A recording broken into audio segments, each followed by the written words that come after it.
Line up the decimals and then line up the numbers that go with it. Then what should I do? Emma? So good. Step 2, add zeros to fill in empty place values.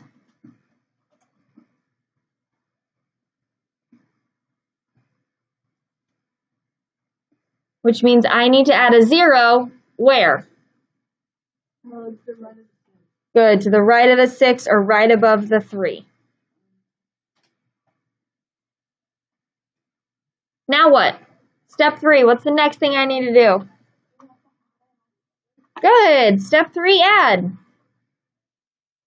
So everyone add for me.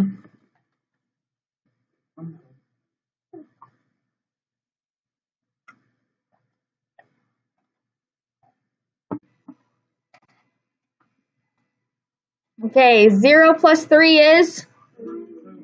6 plus 9 is? 5 goes down, 1 goes up. 5 plus 1 is? 4 plus 2 is? What's my last and final step, Jacob? Good. Last step, you need to bring down the decimal. Yep.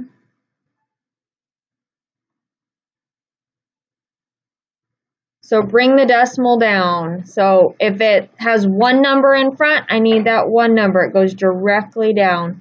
So my answer is 6.653 or 6 653 thousandths.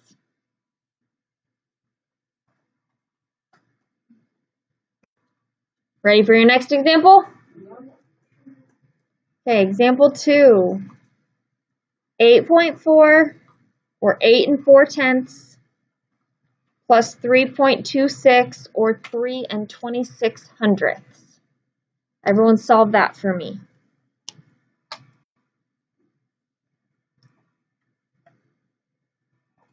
Question, McKinley? Oh.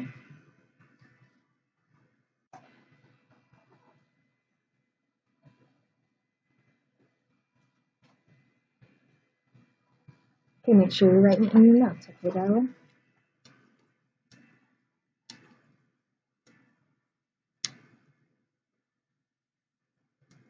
I'd write it down on a piece of paper then, so you can at least transfer your notes, okay? All right. What's the first step, everyone? Line the numbers up. Good. Everyone say it out loud. Perfect. Line up those numbers. What's step 2? Add zeros. What's step 3? What do I get when I add them? What are my numbers? And where does my decimal go? Good. Between the 1 and the 6, between the 11 and the 66, which means my answer is 11 66/100. Yes, you did. Good job, guys. Questions? Okay, let's go to our subtracting page.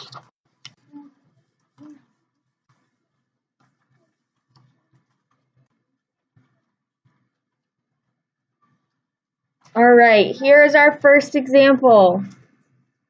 42.36 or 42 36/100 minus 9.184 or 9 184 thousandths.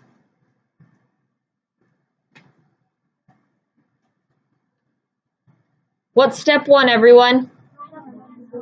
Perfect. It's the same first step as adding.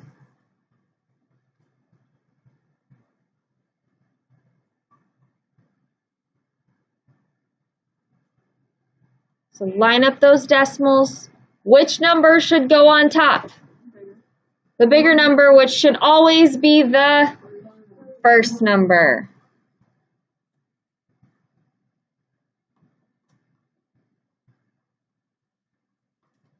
Remember, we are lining up the decimals. We are not lining up the numbers.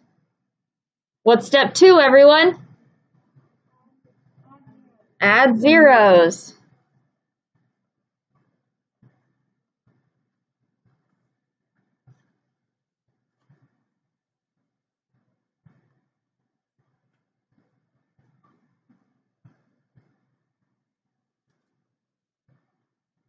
Add zeros to those empty place values.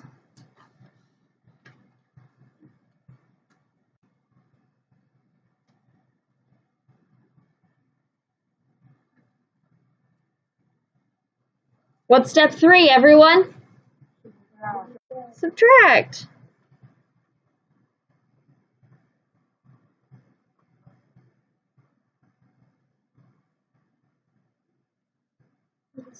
So everyone can subtract for me. We'll do it all together in just a minute.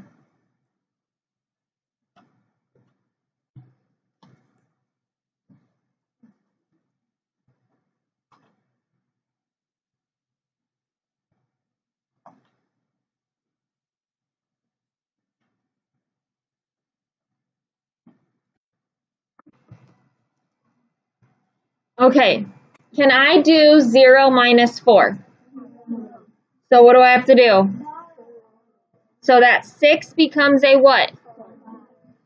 And the 0 becomes a 10 minus 4 is? Can I do 5 minus 8? So what do I have to do? 3 becomes a? 5 becomes a?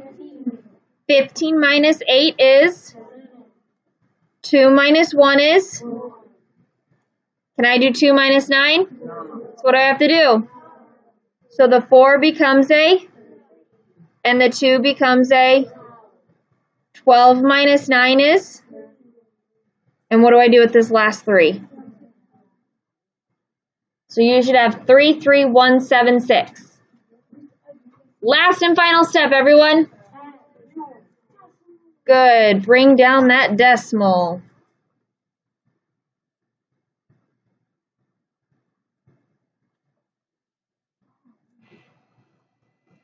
So between what two numbers should my decimal go?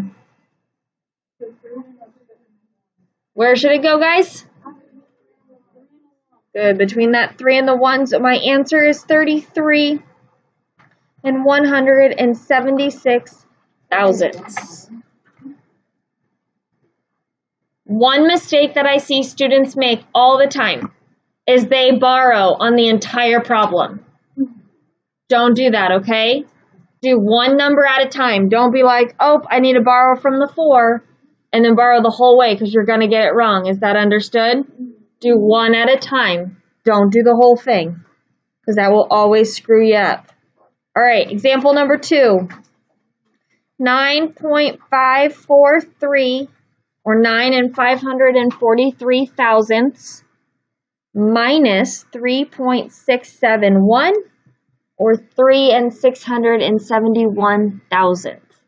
So everyone subtract for me and we'll answer that in just a minute.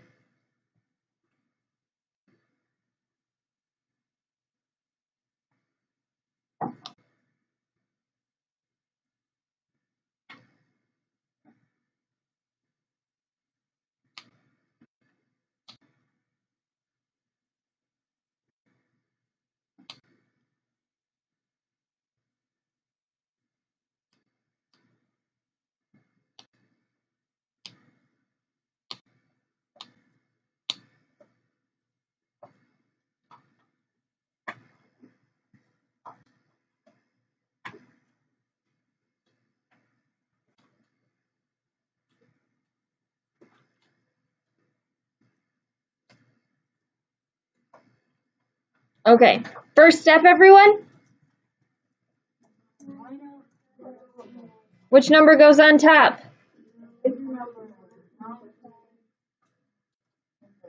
Good, that bigger number, which in this case also is the first one, right? Now what? Do I have any zeros I need to add? No. So good, you get to skip that step. Third step. 3 minus 1 is? Can I do 4 minus 7? So what do I need to do? The 5 becomes a, and the 4 becomes a. 14 minus 7 is, can I do 4 minus 6? So what do I need to do? The 9 becomes in, and the 4 becomes a. 14 minus 6 is, 8 minus 3 is, and between what two numbers does my decimal go? That 5 and the 8, which means my answer is 5 and 872 thousandths. Questions? All right, we are